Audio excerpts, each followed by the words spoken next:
How to deal with irritants. Piliin po natin kung alin sa mga puntong ito ang bagay na i-apply natin sa buhay, kung sino ang dapat na pag-applyan ito, at kung paano. How do you deal with irritating people? Yung mga tao na ang inyong tahimik na pag-isip ay ginugulo, ang inyong direksyon ay inililigaw, mga tao na pagka pumapasok sa inyong buhay, nawawalan kayo ng saya, ng sigla, at nagkakaroon kayo ng gulo. Avoid them. Napakahalaga na iwasan ang ganitong mga tao. Proverbs 4:14-15. Do not set foot on the path of the wicked or walk in the way of evil men. Avoid it. Do not travel on it. Turn from it and go on your way. At kung maiko-consider po natin na something not good but something evil, yung ginagawa ng mga irritating persons, then we should avoid their evil paths. Mabuti naman at maluwag naman ang mundo at marami naman tayong choices kung paano iiwas. At kung hindi natin maiwasan ang mga taong ito physically, kung minsan ay kasama natin sa opisina, kasama natin sa bahay, we can avoid them emotionally. We can avoid them spiritually. Na kahit katabi mo na ay hindi mo patulan, huwag kang sumali sa kanyang mga topics, huwag kang sumangkot sa kanyang mga usapin, at kayo man ay makakaiwas sa ganitong mga tao. That's why it is important to stop and to study people. Hindi lang natin pinag-aaralan ng isang mapa para huwag tayong maligaw. Hindi lang natin pinag-aaralan ng direksyon ng isang gamot o kaya isang produkto na binibili natin para magamit natin sa tama. Marapat na pag-aralan ang taong nakakalapit sa atin at nilalapitan natin. We should look at how they live. We should look at how people conduct their lives and listen to what they say and listen to what people say about them. Kung minsan ay nakakapagsisi na may mga tao tayong nakikilala, nagsisi na ba kayo na may tao kayong pinapasok sa inyong buhay na dapat sana'y tahimik ang inyong buhay kung hindi lang kayo nasangkot sa taong ito? Marami pong mga tao na nakakapagsisi na sila ay nakasama sa listahan ng ating mga kakilala at nakilala nila tayo, nalaman nila kung saan tayo tatawagan, paano tayo pupuntahan, naliligalig nila ang ating buhay. Pag-aralan ang mga tao. Huwag tayong padadala sa kanilang mga kuminsan ay magagandang mga salita at kuminsan ay tama naman ang mga argumento, sapagkat hindi lahat ng tamang argumento ay dadalhin tayo sa tamang direksyon ng buhay. May mga tao na mahilig makipag-away. May point sila, tama sila, pero nasaksak naman. At ikaw ay katabi, nasaksak ka rin. Binaril, nabaril ka na rin. Tama nga ang point nitong ayaw suklian ng driver ng jeepney. Nakipag-away sa halagang 50 centimos, nadamay ka rin. Tama nga ang point ni ganito, tama nga ang gano'n. Pero hindi po lahat ng tamang punto worth it na ipagyera eh. Do not stop at every station. Do not take every argument. Do not go into every battle.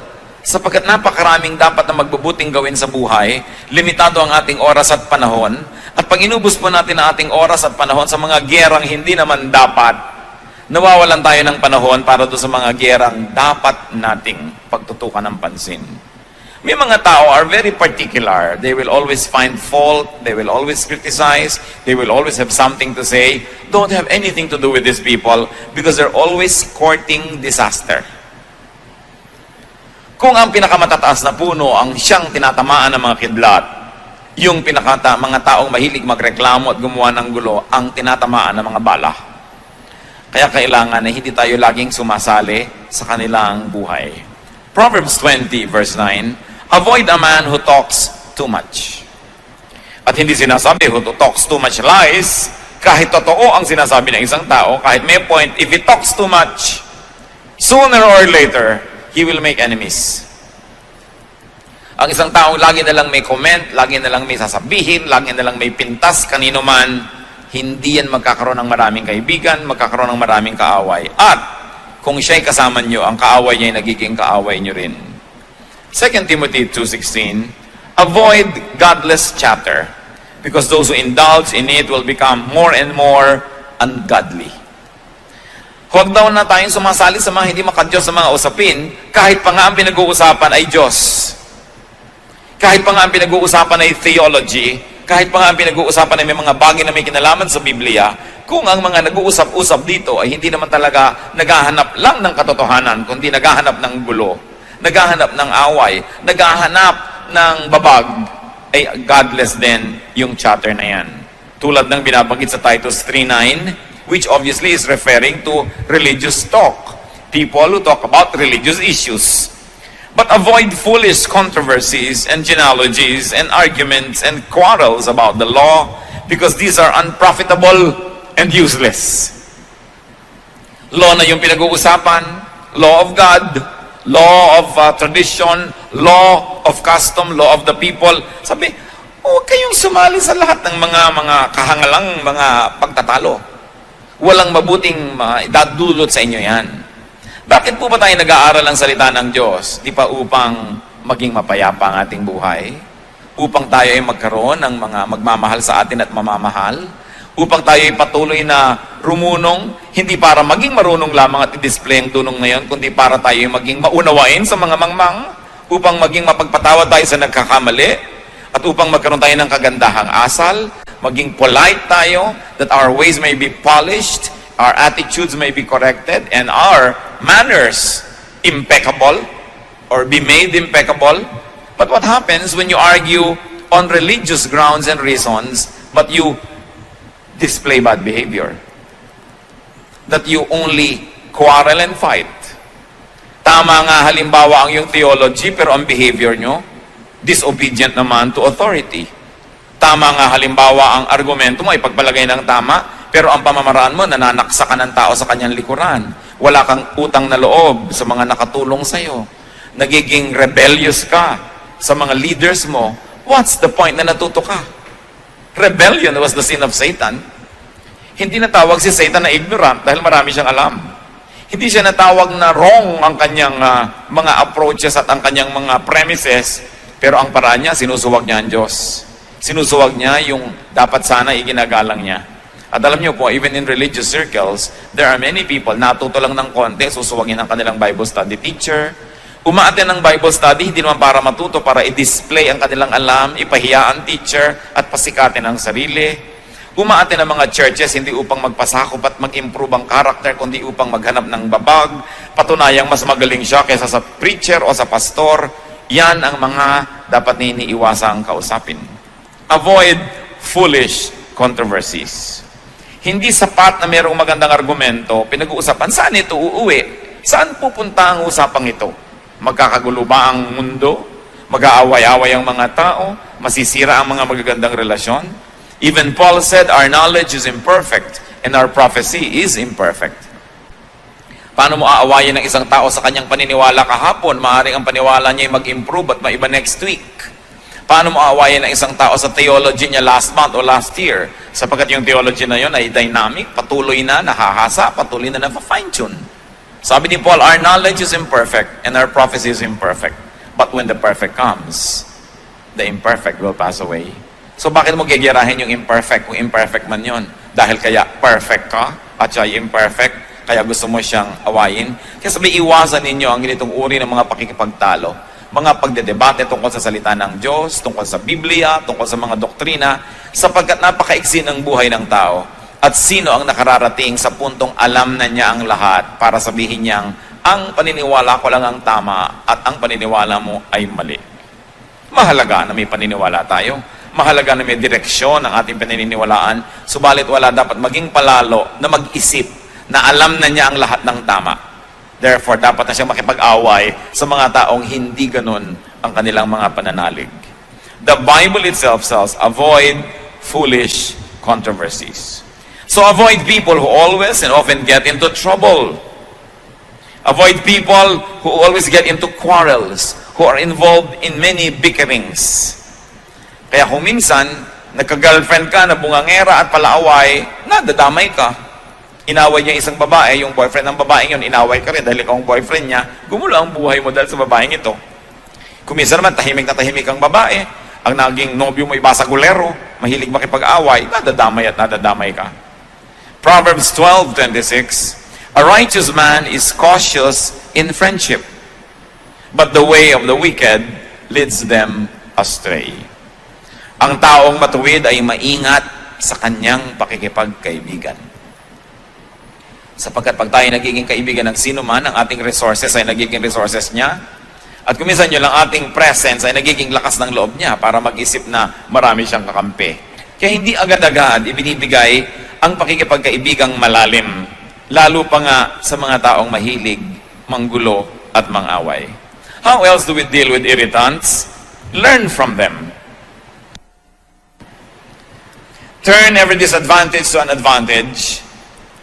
Having an irritant in your life can be a disadvantage, but it can also be a source of an advantage. Learn from what they do and the result of their deeds. If P then Q, if I did this, then this is the result. Matuto tayo sa mga ginagawa nila, nagiging bunga ng mga pinagagagawa nila. And learn from what they say about you.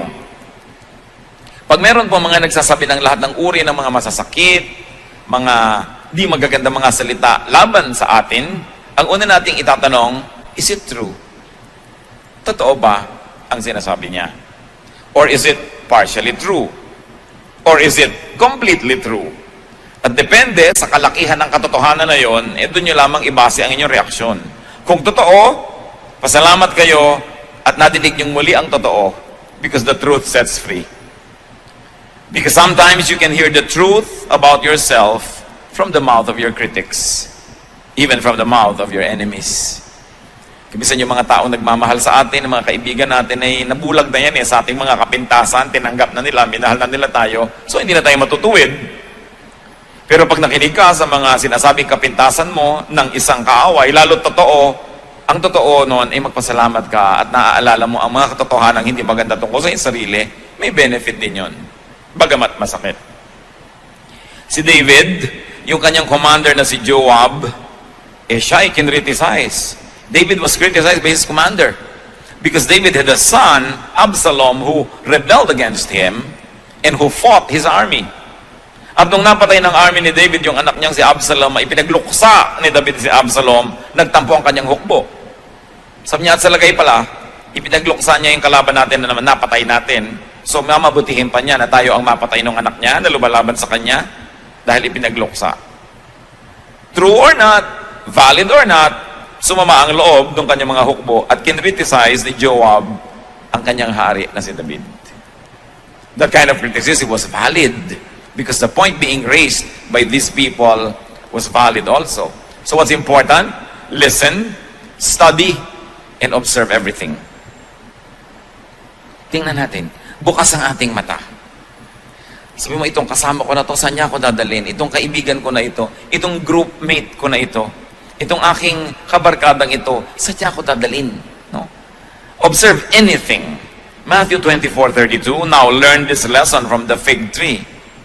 As soon as its twigs get tender and its leaves come out, you know that summer is near.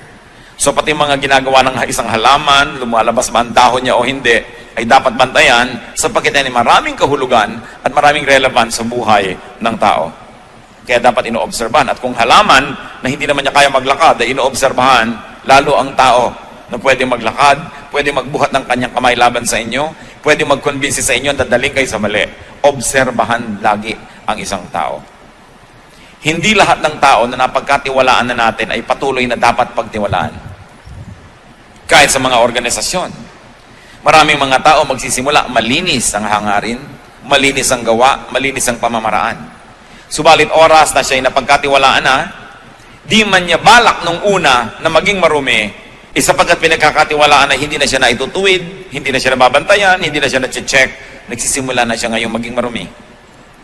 At hindi natin alam na yung palang taong ito na pinagtiwalaan natin nung araw dahil malinis ang pamamaraan ay ubod na pala niya ng dumi, pero patuloy pa rin natin pinagtitiwalaan dahil sinusukat niya doon sa dati na nating nalaman noon pa na nagbago na palang matagal na at hindi na pala siya yon. Kaya pati ang pinagtitiwalaan natin ay patuloy nating nire-review kung dapat pagtiwalaan, anong degree ng pagtitiwala ang dapat. Kaya nakikita nyo kami sa inyong mga corruption sa mga opisina, corruption sa mga pamahalaan, corruption sa negosyo, corruption kahit saan. Nung una, wala naman eh. Nagtiwala ka na ng tiwala sa iyong katiwala, yung pala naging katiwaldas na. Nagkatiwala ka na ng tiwala sa inyong bantay, naging bantay sa lakay na pala ito. Sapagkat ang tao ay pwede magbago. At ang isang nakakalungkot, pati ang Diyos, nung tinignan niya ang mundo, nung simula sa Genesis, ay nalungkot siya. Sabi niya, ba't nga ba ang mga taong ito ay nalikha pa? Wala na silang alam, wala na silang inimbento, kundi mga kaguluhan at mga kasalanan at mga karumihan. Bata man at hindi nyo bantayan ng lagi, sa unay tama ang ginagawa niyan, pero pag nalaman niya hindi nyo binabantayan at may ginagawa siyang isang kabalbalan, tapos hindi siya naitutuwid at napapalo, gagawin niya ng gagawin hanggang palalayan ng palala.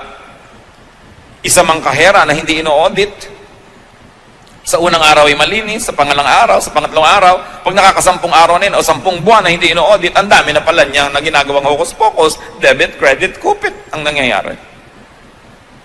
Kaya ang mga tao, mga kapatid, lagi nating chinecheck. Kahit asawa, okay, naniwala na ako nang naniwala sa kanyang pasya dahil ang track record laging tama. Pero ito bang magiging pasya na niya na ito ay tama? Dapat ko pa rin reviewin. Hindi tayo dapat na mawalan ng pagbabantay.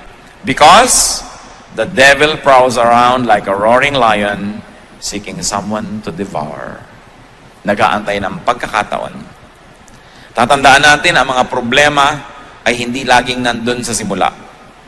Subalit sa ating pagwawalang bahala, lumalaki ang mga yon. So review, what is the effect on you of the people around you? Anong effect ng inyong kaibigan, ng inyong kabarkada, ng inyong mahal sa buhay? Proverbs 24:32, I applied my heart to what I observed and learned a lesson from what I saw. Kuminsan ang nakakalungkot, maraming mga tao habang sila ay nasa poder ng magulang, ang dami nilang reklamo tungkol sa kanilang magulang. Hindi sila natutuwa sa ugali ng magulang nila. Ang magulang nila ay masungit, ang magulang nila ay maramot, ang magulang nila ay ganito, ang magulang nila ay ganon. Pero, nung naging mga magulang na, ganon din sila. Inuulit lang nila ang mga kamalian ng mga magulang nilang dati nilang tinutuligsa nung sila yung mga anak na nagdurusa. Because we never learn from what we see.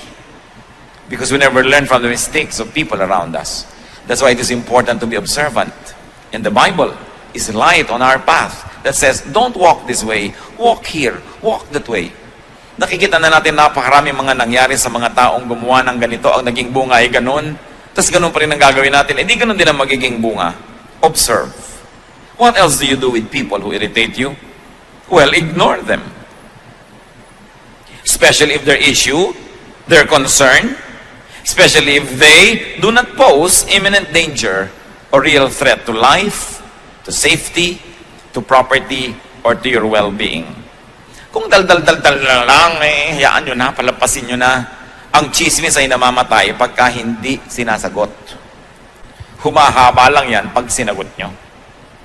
Parang tennis, nagpukol sa inyo ng bola, hindi nyo naman pinalo pabalik, di walang babalik. Magpupukol uli yan, hindi nyo uli pinalo, hanggang naubos na yung bola niya, tama na. Pero habang pinapalo niya, ibabalik niya, pinapalo nyo, binabalik niya, ang tagal ng laro. At ganon ang mga away. May sasabihin si ganon, magko-comment ka, makakarating naman sa kanya, ko-comment siya, hindi na matapos-tapos. Ignore them, especially if they do not pose real threat. 1 Corinthians 6:7, the very fact that you have lawsuits among you means you have been completely defeated already. Why not rather be wronged? Why not rather be cheated? Sapagkat sinasabi ni Paul sa mga Corinthians, tiisin nyo na, pagpasensyahan nyo na, palampasin nyo na kaysa demandahan kayo ng demandahan hanggang mga maliliit na bagay. Ikagastos pa kayo sa abogado, nahirapan pa ang loob nyo, nag-away pa kayo. Pero hindi po universal itong teaching na ito. Paul was addressing a very specific group of people concerning very specific problems. Hindi ibig sabihin na lahat ng Kristiyano sa lahat ng panahon, sa lahat ng lugar, hindi na pwede magdemanda ng kapwa Kristiyano. Pero ang sinasabi dito, kung mas malaki pa magiging damage sa'yo ng pagdedemanda mo, nasira pa yung testimony ninyo, palampasin mo na lang. May mga bagay na mas kapaki-pakinabang na palampasin. Pero kayo po ang humusga kung may mga bagay na hindi dapat pinapalampas. So kayo ang mag-judge noon. Hindi tayo bound to always not bring anybody to court dahil lang sinabi dito sa Corinthian. Kasi this was a specific solution to a very specific issue of very specific people. If you find universalization in it and application in your life, do it. But if you think that it will really damage other people and more people and it will not really bring out the truth to just say, bahala ka na, hindi na kita papansinin, eh kayo magpasya nun. Kailangan nating ipanalangin niya ng mabuti. Kung minsan naman kasi, yung pagod natin sa pakikipaglaban, eh higit mamang mahal kaysa doon sa premyo ng pananalo. Kaya dapat nag-iisip din tayo na it's not worth it. A major train does not stop at every station. Pinipili niya kung saan siya titigil. And of course, you have to learn to choose your battles. And there are many battles that are just not worth it. So, ignore. Try to ignore people. What do airplanes do when there's a storm? They fly above the storm. Ilang beses na yan, lalo at domestic flight. Hindi naman sobrang tumataas yung mga aeroplano. Kung may masamang panahon, sasabihin ng kapitan, oh, fasten your seatbelt, there is a turbulence or there is a storm and we're going to fly high above the storm. Tatandaan po ninyo mga kapatid, magulo lang ang himpapawid habang malapit sa lupa. Madali lang bumagsak pag malapit ka sa lupa. There is a certain distance from the ground wherein you will not even fall dahil hindi ka na hinihila ng gravity. Kaya mga astronaut, lumulutang-lutang na sila kung saan sila naroon, tinuturuan silang paano kikilos ko ikay hindi nahuhulog at lumulutang ka lang. At maraming mga flight, nagkaka-turbulence lang yan pag nagla-landing o kaya pagka nagte-take off kasi malapit pa sa lupa. Pero pag mataas na mataas ka na, hindi ka na kayang abutin ng hangin. Mga kapatid, read the metaphor. Pagka ang spiritualidad natin ay napakalapit lagi sa lupa, abot na abot tayo ng lahat ng bagyo, lahat ng hangin. Binabangga-bangga ka ng mga ibon, ng mga saranggola. Pati yata yung pag-i-stretch ng mga nag-exercise na abot ka na kasi ang baba mo. Pero kung mataas ang lipad ng iyong espiritu, di ka kayang abutin. Hinahayaan mo lang sila sa babang magkagulo, tahimik ka at payapa, tulad ng mga himpapawid na malayo sa lupa. When people are vexing, when people are always talking, and when people are always making trouble, fly above that storm. Have a space in your heart that cannot be reached by any kind of talk or trouble or intrigue. Then you can have peace wherever you go. Kung ang atin pong kapayapaan ay iaasan nyo sa kabutihan ng tao, hindi kayo magkakaroon lagi ng kapayapaan dahil maraming tao ay hindi mabuti. Kung ang kapayapaan natin ay iaasan nyo na kayo hindi pinagwiwikaan ng masama, hindi chinichismis, hindi pinipintasan, eh saan kayo pupunta para mangyari yan? Pero kung ang inyong kapayapaan ay nakaasa sa inyong pananalig sa Diyos, sa inyong pagkakilala sa inyong sarili, at sa inyong marunong na pagpapasya na nagsasabing, hindi ako paaabot ng ganon-ganon na lamang, lalo sa tao lamang na ito, tahimik ang inyong kalooban. Peace is something that you have inside of you. You must never depend on other people to hand it to you on a silver platter because they want your head on that silver platter. Huwag tayong umasa dyan. Proverbs 20 verse 3, it is to a man's honor to avoid strife, but every fool is quick to quarrel. Ang mga mararangal daw na tao at karangal-rangal kung sila ay umiiwas sa gulo. Pero ang mga hangal daw, madaling makilala, laging naghahanap ng gulo. Naghahanap ng argumento. Naghahanap ng debate. Naghahanap ng mga pagkakataon para mapatunayang magaling sila, na meron silang alam. Pero, tandaan nyo po, ang mga karunungang espiritual, ang tunay na dulot niyan sa buhay ay kapayapaan, kababaang loob, kabutihan, kagandahan ng asal, hindi kagaspangan, at hindi pagiging malaswa, o kaya hindi pagiging taksil, o kaya hindi pagiging walang utang na loob sa mga dapat tingnan at tanawan ng utang na loob. Yan ang karunungan ng mga hangal, gulo ang hinahanap. And even in religious circles, religious students or scholars or so-called theologians can also love to quarrel about teachings and ideas. And most of the time, they really only want to prove themselves. Kung minsan estudyante, inaawa yung teacher. Siyempre, sisikat ka. Kung inaway mo ba si aling tekla dyan sa kanto, ay sisikat ka. Pero subukan mong awayin, halimbawa, isang senadora o presidente o artista, nasa dyaryo ka agad bukas. Kung ikay naging kerida ng isang tricycle driver dyan na hindi kilala, na 3 beses ka nang nanganak, hindi ka pa napag-usapan. Pero kung naging kerida ka ng asawa ng isang sikat, napag-usapan ka na agad. Even in religious circles, people try to be popular and famous by picking up quarrel with those already well-known. So, hindi mo dapat bigyan ng pagkakataon. Marami pong mga tao, ganyan lang ang gusto sa buhay, magpasikat, patunayan na marami silang alam, at gusto nila sirain yung mga taong kinakainggitan nila.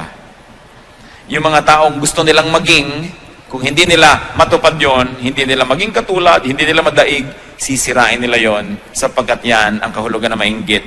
You want to destroy anything that is beautiful. I heard someone said, at natawa ako, sabi niya, don't hate me just because I'm beautiful. Baka gusto niyang sabihin niya sa mga nagagalit sa inyo nang walang dahilan, don't hate me just because I'm intelligent. Don't hate me just because I'm rich. Don't hate me just because I'm popular. Don't hate me just because you cannot be me. Pero marami pong ganong mga tao, huwag na lang patulan. And what do? How else do you deal with these irritating people? If you must, if you absolutely must answer them softly. Sumisigaw sila, huwag kayong sumigaw. Nagagalaiti sila, huwag kayong manggalaiti. Kasi pag pareho na lang kayo, di pareho lang pala kayo. Kailangan iba yung inyong behavior. Impeccable.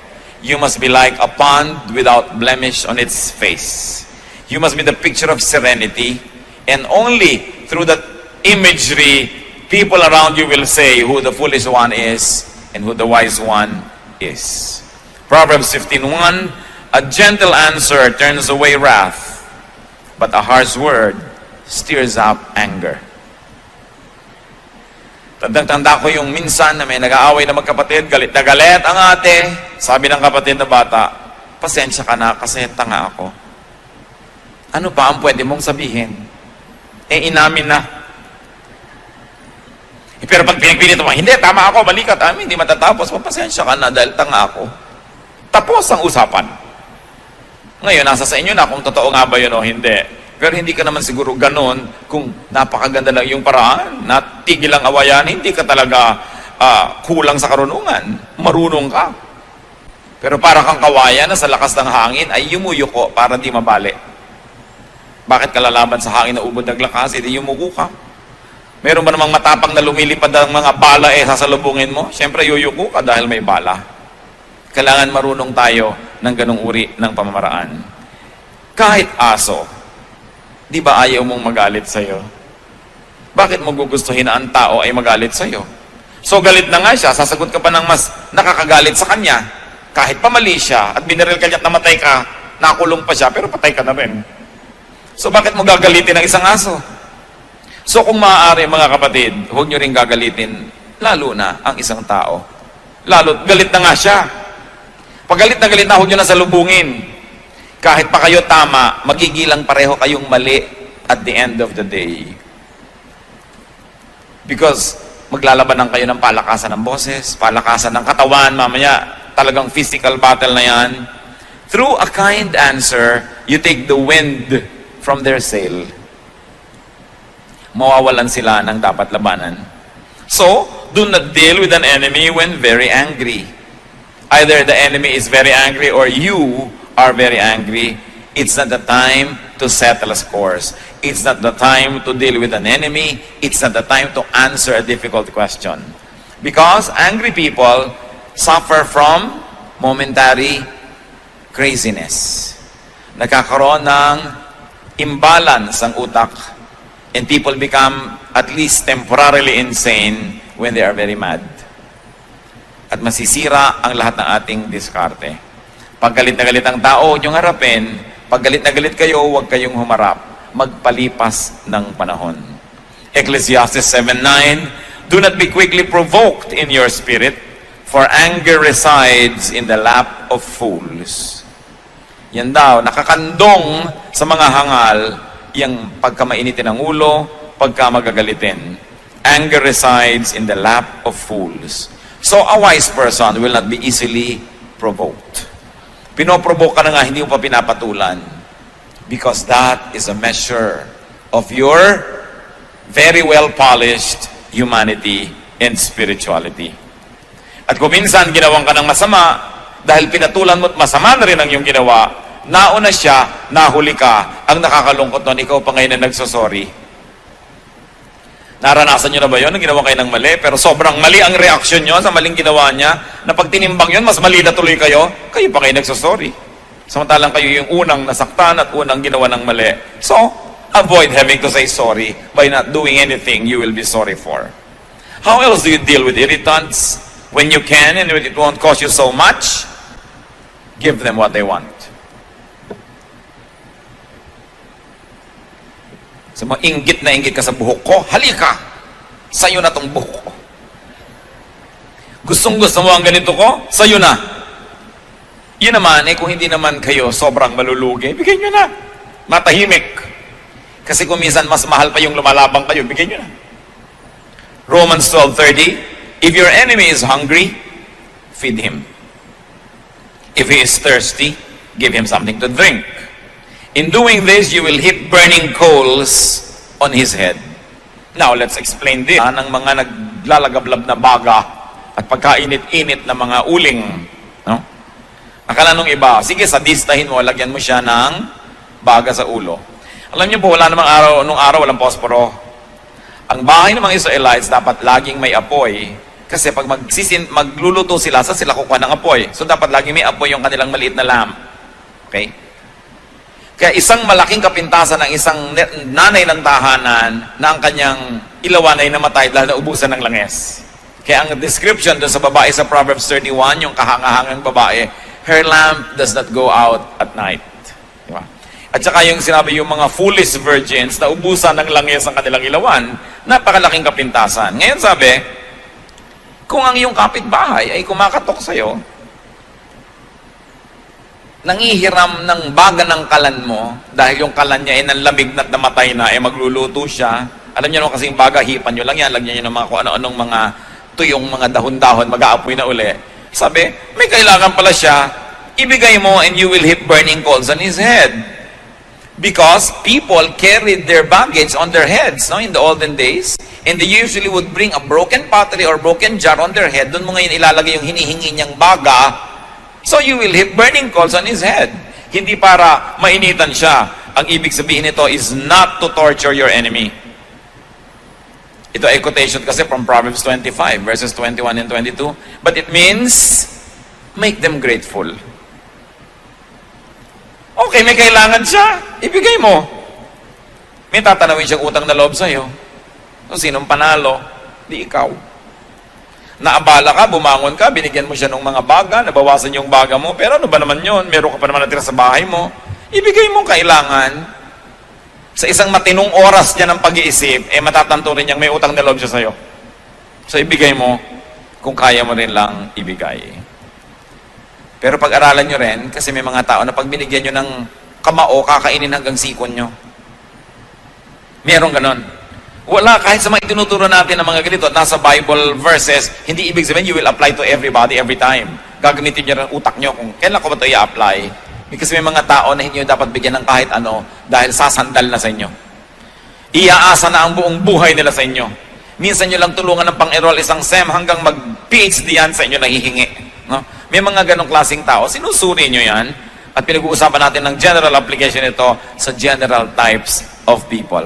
But very special people need special study and special treatment. How else do you deal with irritants? Turn them into friends. The best way to beat an enemy is to turn him into a friend. So, intelligent people will always try to win their enemies so that they can become friends. Pag enemy mo siya, lahat ng assets niya gagamitin laban sa'yo. Pag friend mo siya, lahat ng assets niya gagamitin niya para sa'yo. So tell me kung bakit hindi wise to turn people into your friends. So yung nanggagawa ng kaaway, hindi ka naman inaaway ng tao, inaaway mo siya, sobrang foolish ka nun.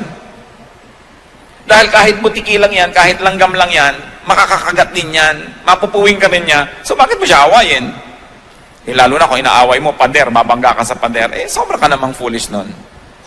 Kaya dapat ang tao hindi pala away. Remember, ulit-ulitin natin yan. Ang mga palaaway, yung convinced na tama sila. Pero kung tama ka, ba't ganyan ang ugali mo? Kung tama ang iyong alam, bakit ganyan ang behavior mo? Sabi ni Jesus, you will know them by their fruits. Ano ba yung fruit?